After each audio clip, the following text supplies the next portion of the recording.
Welcome back to the Lobster Talks podcast by Lobster Capital, where we celebrate the bold thinkers and innovators driving change in the startup world. I'm your host, Gabriel Jarrosson, and today we're diving into the world of neuroscience and artificial intelligence. It's my pleasure to welcome Dimitris, Sakellariou, and Kris Pahuja, the co-founders of Piramidal. Gentlemen, welcome to the show.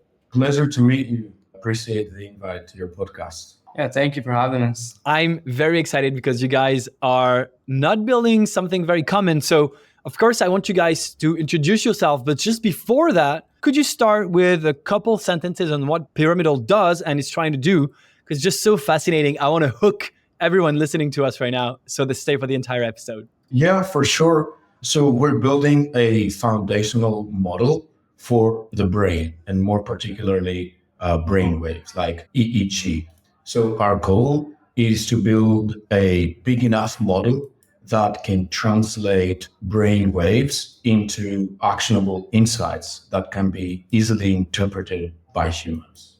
Isn't that crazy? That's awesome. I'm just talking to whoever is listening and is like mind blown right now. That's absolutely awesome. And there's 1,000 questions I want to ask you, but probably the first question I want to ask you is about the origin story, how you came up with that idea. So I guess it's a great time for you guys to introduce yourselves, and then we'll dive into how you started with this.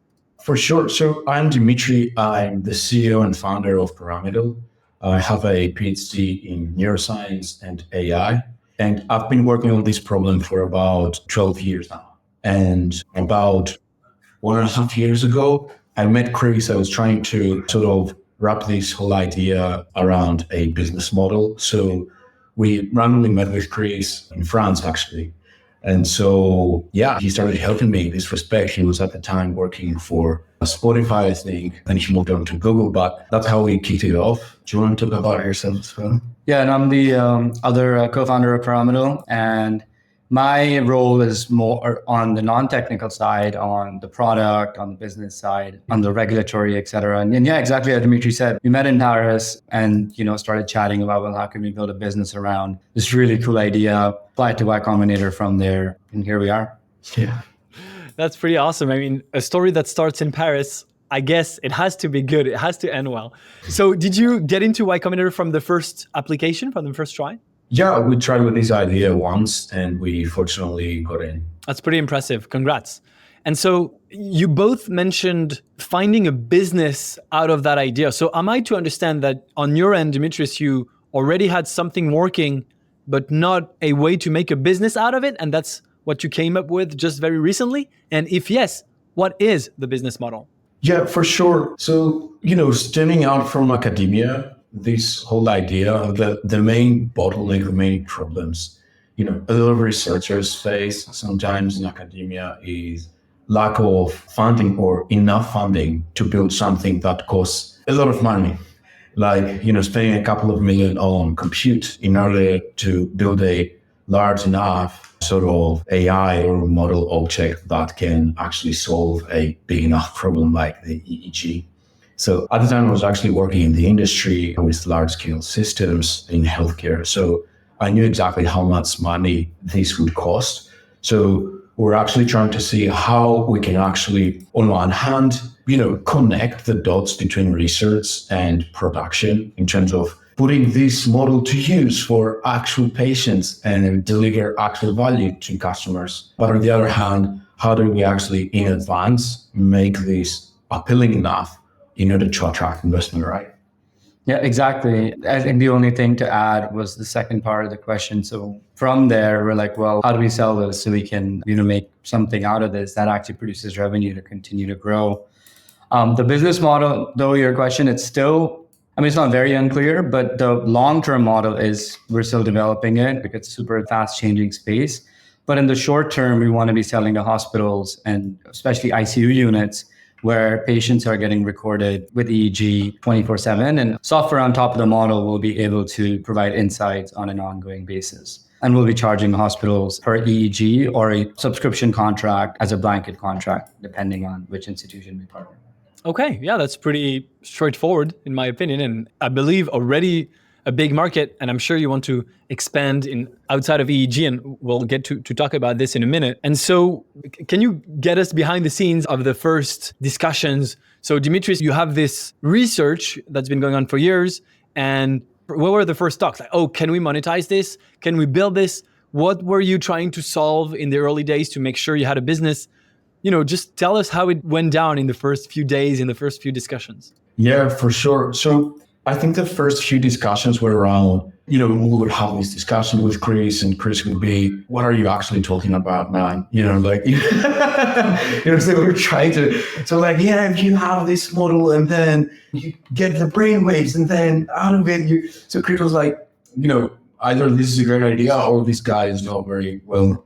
So, but, eventually we were able to think and show to Kris that, look, although this sounds crazy enough, this type of thing is being used every day in hospitals. It's like, the indispensable test for the majority of neurological disorders. And then there's the other side of this horizon is, I wouldn't mind having a wearable that records my brain. It can actually tell me that there's a departure from your normality of the baseline of your brain waves in the last year that you started doing A, B, C, or like if you're actually battling with some sort of disease, how your brain responds to a particular treatment. And that's not like on a monthly basis where you go and see your doctor for like half an hour. It's just something that can actually in real time monitor what's going on your brain processes. So this is where Kris actually understood that there's a lot of value in this particular modality. It's just that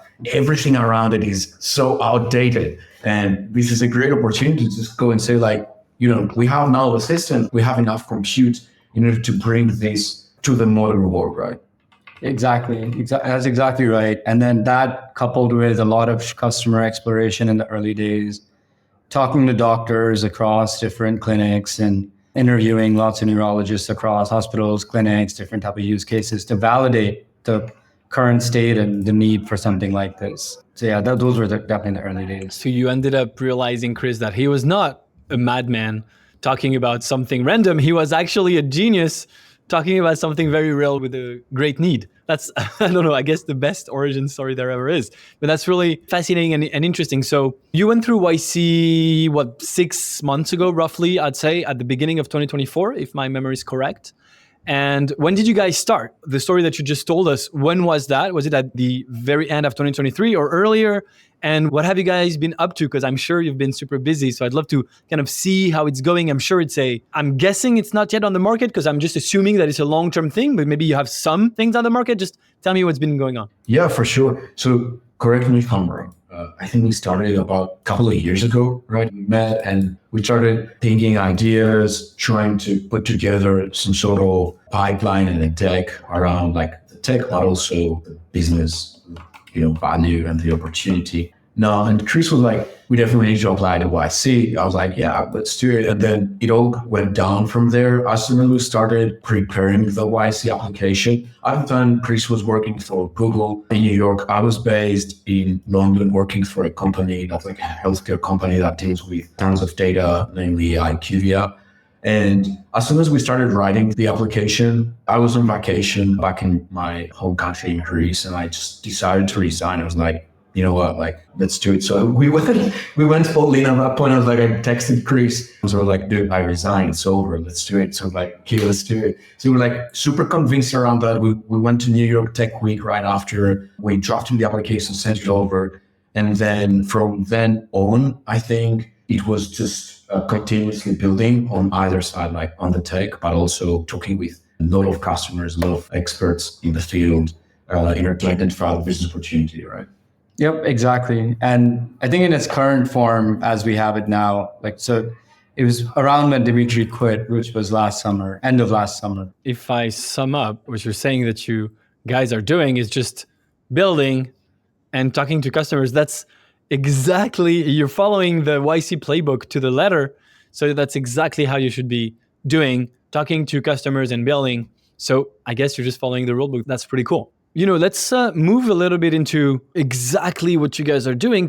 So you're trying, if I'm correct, to build a foundational AI model for brainwave data, if I'm correct, which is something that has never been done. I mean, you'd be the first one. What are the challenges here? It's so different than usual. What challenges are you facing right now? This is a great question. I think there are 2 or 3 things that I would like to mention here. First of all, there's been a lot of movement lately in the field, in the academia. So a lot of people have been trying historically to decode the brain in terms of the brainwave. So how do we build a smart enough calculator that translates sort of signal into something we understand? Right? Like brainwaves actually look very much like any time series. For example, like an audio track. So what doctors are actually dealing with at the moment, what the current practice is, imagine trying to look at an audio wave and trying to guess what type of music it is. So it's a very difficult process. Like we're trying to visually interpret what is going on in the brain. So a lot of trial and error and a lot of problems with it. So our goal is to build a decoder that is able to just, give you the data and convert to something that humans understand around disease, around well-being, but also around translating visual activity to actions, like in BCIs. And we will be probably one of the first sort of companies, if not the first, that will throw all their effort and focus all their effort into building the largest system that has existed up to date in this respect. So you can imagine it as an equivalent to a very large, for example, language model, but instead of reading language, it reads brainwaves.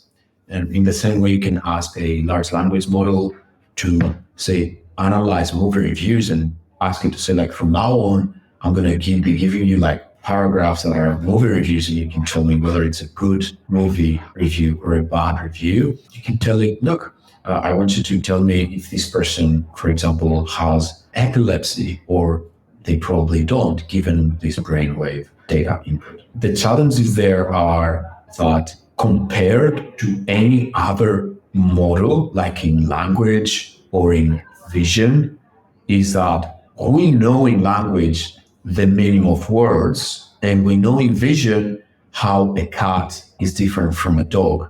The problem with the brainwaves is that we don't have the ground truth. We don't have labels. No one really knows what's going on. So how do you solve it? How do you annotate the data? How do you train this model with enough data? The problem is that doctors don't have time to annotate the data. So it's not a scalable solution to annotate as much data as you can, because you don't have enough time and resources to go and annotate that. So these are the main issues from a tech perspective, but there are also a lot of challenges from a business perspective, right?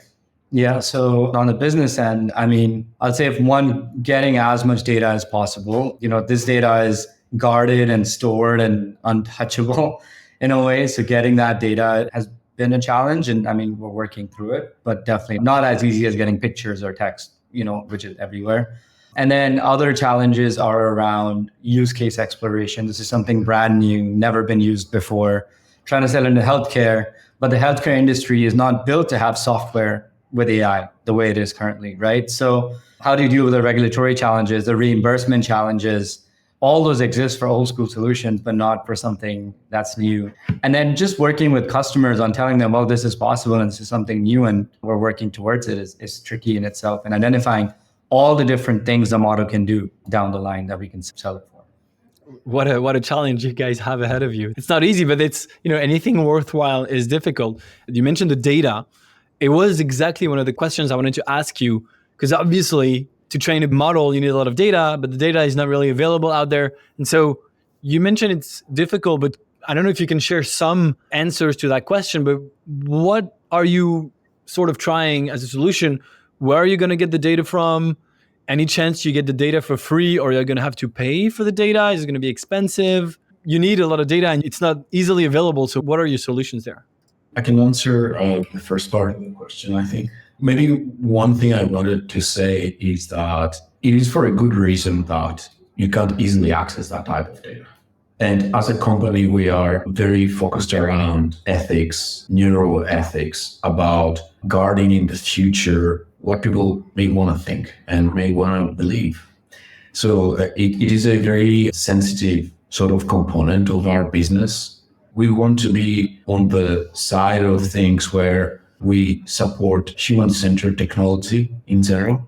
If this type of technology ends up being like super scalable and very interesting to the humans in the future, but it is for a good reason that it's not very easy to access data. On the other hand, despite our excitement around the brain and like, when I actually started getting involved with it, like all about the consciousness and like how we can decode this amazing activity.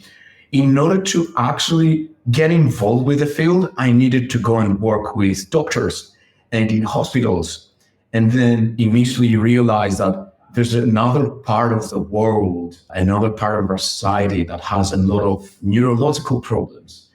And during my almost 10 years working in hospitals, during my PhD and my postdoc, I realized that by solving this problem, besides the excitement that comes with it, it is solving like daily serious neurological issues that more than 1% of the population is experiencing and is only expected to grow in the next 10 years because of the aging population, especially in the West.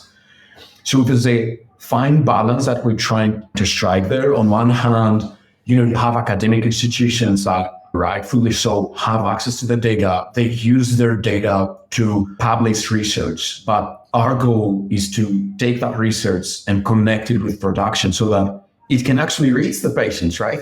So, like what research does if you have a daily problem and you want to solve it and live a better life. So this is one part of the equation. And I'll let Kris a little of other stuff that we're actually going to deal with. Yeah, I mean, you can't give too many specifics on how we're going about it for many reasons. One being we're in the process of putting things on paper and we're in deep negotiations around it. But it's to enter into partnerships with these institutions and not necessarily pay for it out of pocket, or at least we're trying not to. But what can we give them in return? And, that'll allow them to give us the data. And if what we can't give them, what we want to give them in return, we can, figure out some sort of monetary considerations. But that's how we're kind of going about it. It's awesome to hear that potentially you maybe wouldn't have to pay for some of the data, give them something else in return, like access to your research and results. Let's move on from the beginnings to YC. I want to ask you how YC view you, how YC thought about you. They obviously like what you're doing. Otherwise, they just wouldn't have accepted you. So they're obviously very interested in what you're building. But at the same time, obviously, you're not the typical SaaS YC company. So how did they view you? Did they give you similar advice as anyone or very different advice? Just tell me, did you feel like a completely different company at YC or just one like any other? What was the reception of the YC team and community with you? We personally felt that we were part of a small subset of YC companies that were deep tech or hard tech. And YC invests in those types of companies every batch. So a lot of the SaaS company advice didn't apply to us, which is build quickly, go to customers, sell the product, iterate. But fortunately, our group partners were, really good about that. And we did get a lot of tailored advice that was specific to us. I do think that more and more companies in YC are going to be more hard tech, deep tech with the way AI is moving. And a lot of the traditional advice is shifting towards how to build more deep tech companies with longer cycles, more resource intensive, a lot more expensive to build, and revenue only comes quite a ways down the line. I mean, you're right. YC does found and incubate deep tech companies, and some of them have been amazing results as well. So do you feel you're part of a subset of YC, not the typical YC experience, but the YC deep tech experience? Do you think you went through YC, it was different for you guys in your opinion? I wouldn't say so. I don't know. I would say that, a lot of it applies to, right? We go through all the same events, we hear from the same founders, and a lot of it applies. I would say it's like a 70-30, 70% is general company advice and how to set up the company, legal stuff, visa stuff, all sorts of things. And then there's 30% sales stuff, I think, which is where we diverge a little bit. Yeah, I agree. I think the only thing I wanted to add maybe is that, the partners like YC give very tailored advice to your company. So it's very specific usually. And to us, I personally feel since the day we joined, the trajectory of the company actually changed in the way that we were actually planning to handle our roadmap, but also how do we do our outreach to clients, customers. So it really set the stage for everything we've done in the last 6 months. And it's massively helped. I think it was an invaluable experience for us. Like, on one hand, receiving a lot of advice from our healthcare partner survey, but also receiving a lot of deep tech advice from Jared, but also Wayne as well. So it's like invaluable experience, right? Yep, totally. And Wayne was the head of Google Brain at one point. So, he was also like, it's right up his alley. Yeah, that's not too bad. And it's interesting. You said, Kris, that for sales, it didn't really apply to you. But at some point, if you're going to sell to hospitals, it is a sales process. It's not a B2C sales process, more like a big contracts, sales cycle, but it's a sales cycle nonetheless. And I'm sure at that point, you'll be able to remember what YC taught you and use that as well.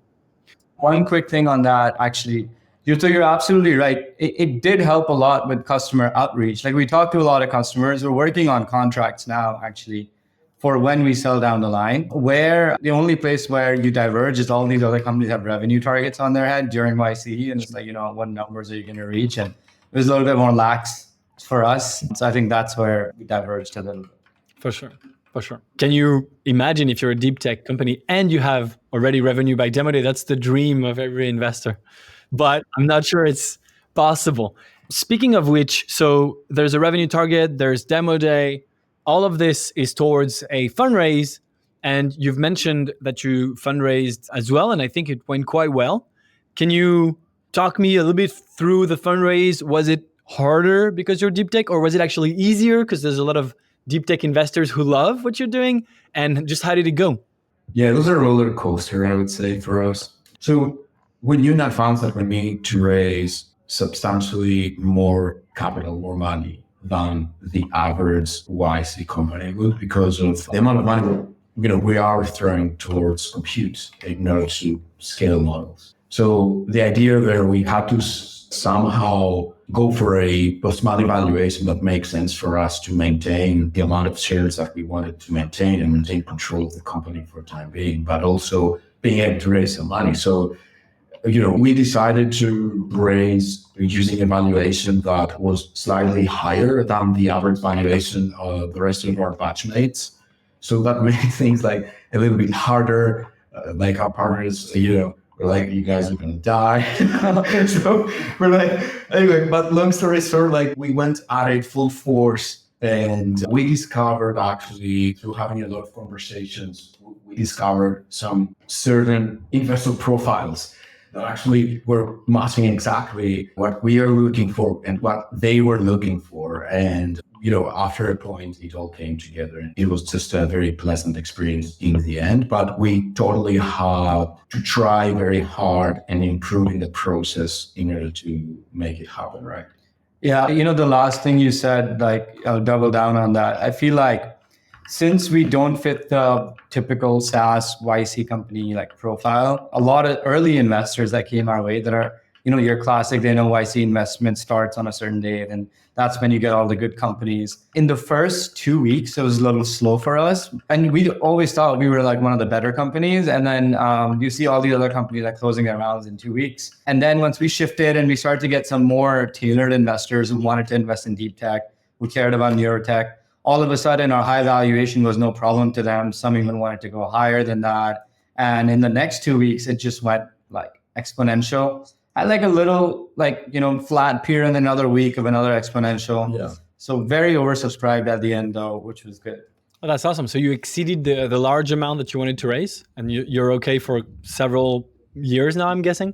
The way we're trying to construct our roadmap is to build faster and just to reach our goal much faster with this extra capital we have, rather than kick back and relax for a couple of years. Like, we want to hit our goals much faster and try to scale the business as fast as we can. So yeah, I think that's the way we're looking at it.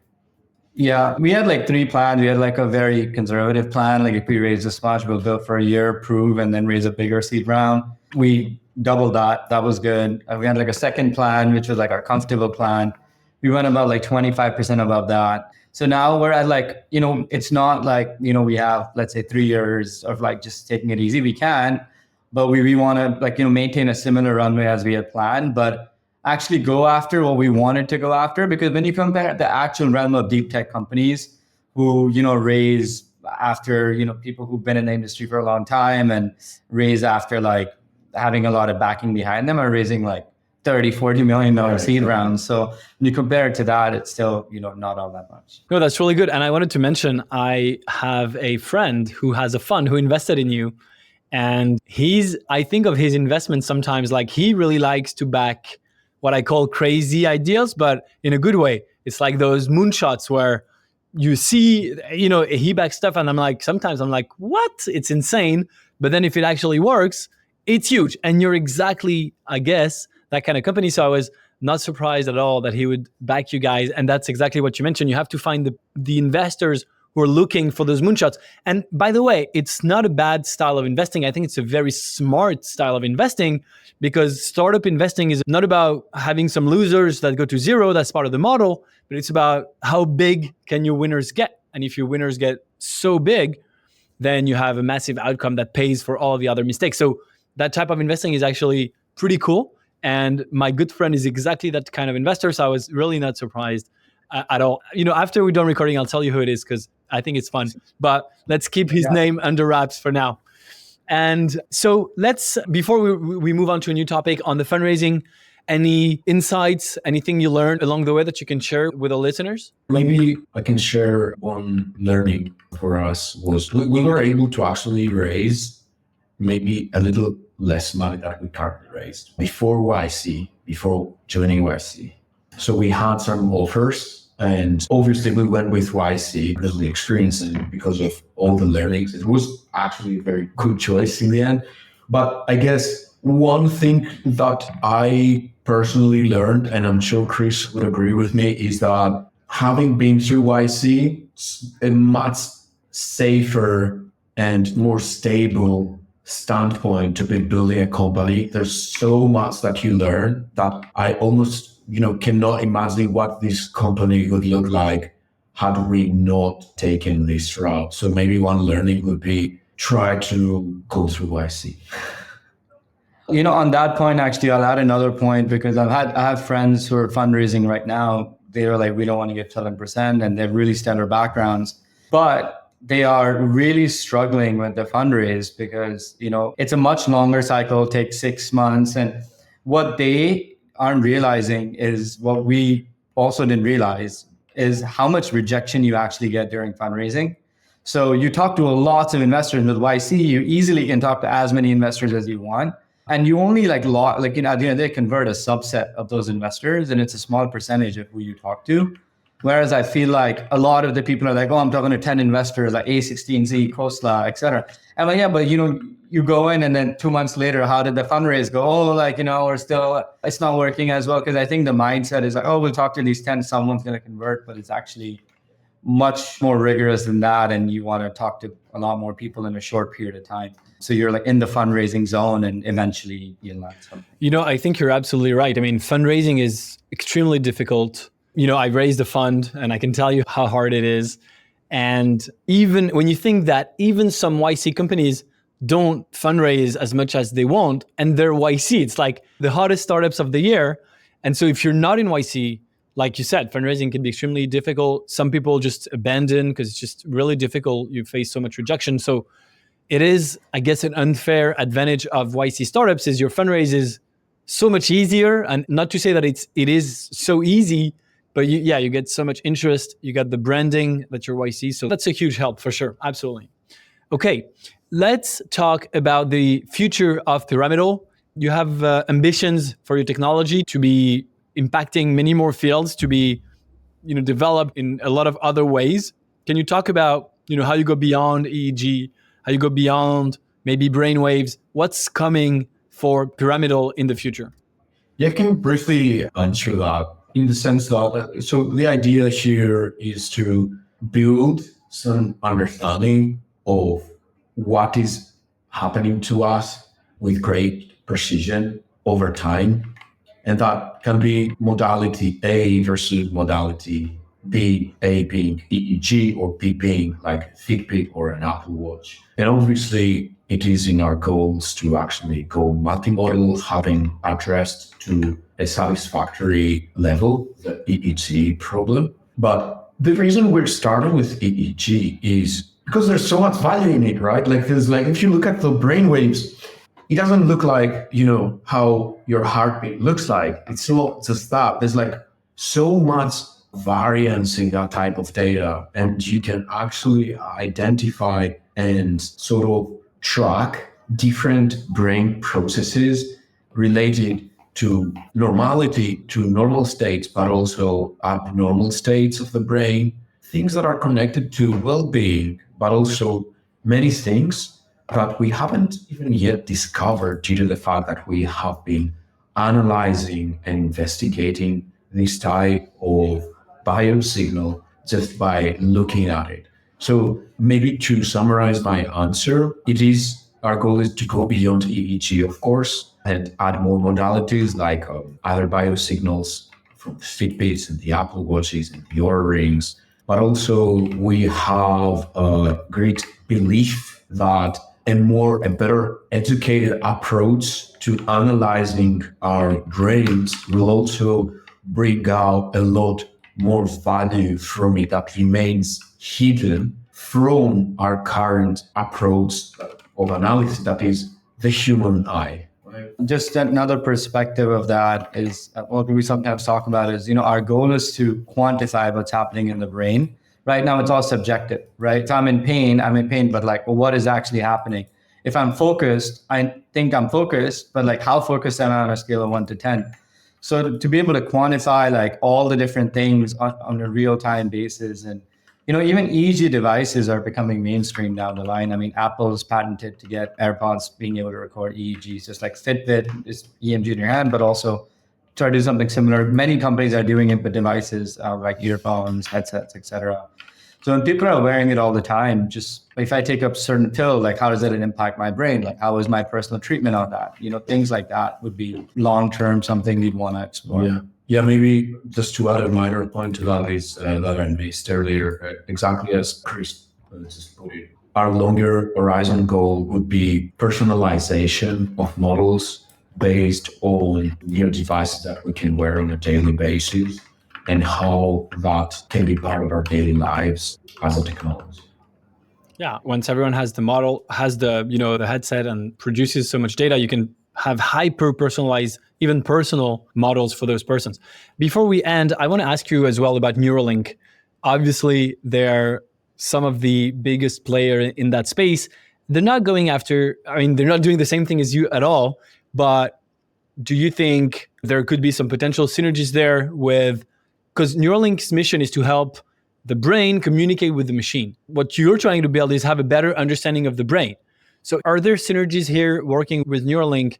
Can your models help us communicate with the machines better, or is it completely separate and different things? Yeah, so maybe a good way of looking at this question is similar to how we look at photographs, right? You can take a photograph of something using a microscope, but you can take a photograph of something in a different scale, a macro scale, so to say. Now, Neuralink is working on this smaller scale problem. They have these delicate devices that go into your brain, and they can actually record very precisely what different neurons are actually up to in particular brain areas. And now, since you have a very, very good understanding what these neurons are doing, you can relatively not easily have an easier pathway, I should say, to translating this into action. Now, the problem with that is, of course, implantable devices have been used historically and are being used in severe cases of neuropathy, like in TBS, people with Parkinson's, but also in people that have serious epilepsy, so that they can modulate their seizures. But we also see a future in which this technology scales to everyone, right? It's not necessarily possible to get every person in the world implanted with a device, especially if we're looking at a 10-year horizon. So this middle ground is to improve the software side, right? Like you can have a device that doesn't have that great resolution, but the model can actually more or less infer, given enough data and a large enough sort of model, that it can infer more or less what is going on in a much better way than a human would do in order to support certain processes and interactions with systems. So to wrap my answer, that, like historically, people in research in the past tried to do self-driving cars. They thought that the hypothesis there was in the first place that the better cameras we use, the better our algorithm will become. Whereas post in a world of like after 2010, where we have like these larger scale models, like actually you can have a very pixelated image of a cat, but the AI will still figure it out. So this is our approach, but it doesn't necessarily mean that there's not an overlap with what Neuralink are doing or other very important implantable device companies, right? Yeah, and I couldn't have said it better. I think that captures it very well. I'm listening to you and I'm thinking you could actually be a way for Neuralink to do some of what they're doing, but without needing the implant. If they would work with you, they could be doing some things, not everything, without any implant, which obviously would be interesting for a lot of people. Dimitris and Kris, thank you so much. It's been a fascinating conversation. Before we wrap up, I have two questions I ask everyone. The first one is, if people want to look you guys up, reach out, or learn more about Pyramidal, where should they go online? So we have a website, pyramidal.ai, and like anyone that may be interested in having a discussion with us, they can just simply send us an email like Dimitris@pyramidal.ai, Kris@pyramidal.ai, info or founders@pyramidal.ai. That's pretty cool. Awesome. Thank you. And my last question, maybe my favorite, so I don't know if you both want to answer or if just one of you is inspired and not the other, that's okay, whatever you prefer. But is there a quote or a book that had a significant impact on your life that you could share with us? Kris, would you like to go first? I don't know what I have in mind, like at the top of my mind. A book, though, that I would say that really got me into neurotech and building this was a book Dimitris recommended to me called Neuromancer. And it's a book from the 80s about people getting implanted with brain implants and really like using EEG to control people.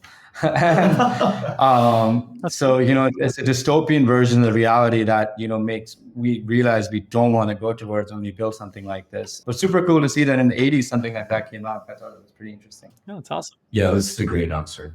Yeah, that covers my side of the story as well. Okay, perfect. Guys, thank you so much again for being on the show. It was awesome. Thank you so much. I appreciate you. Thanks for your time. Pleasure to be on the podcast. Amazing. And to our listeners, thank you for joining us on the Lobster Talks. If you enjoyed this episode, please don't forget to subscribe for more conversations like this. And don't forget to rate us and leave a great review on your favorite podcast platform. That really helps us.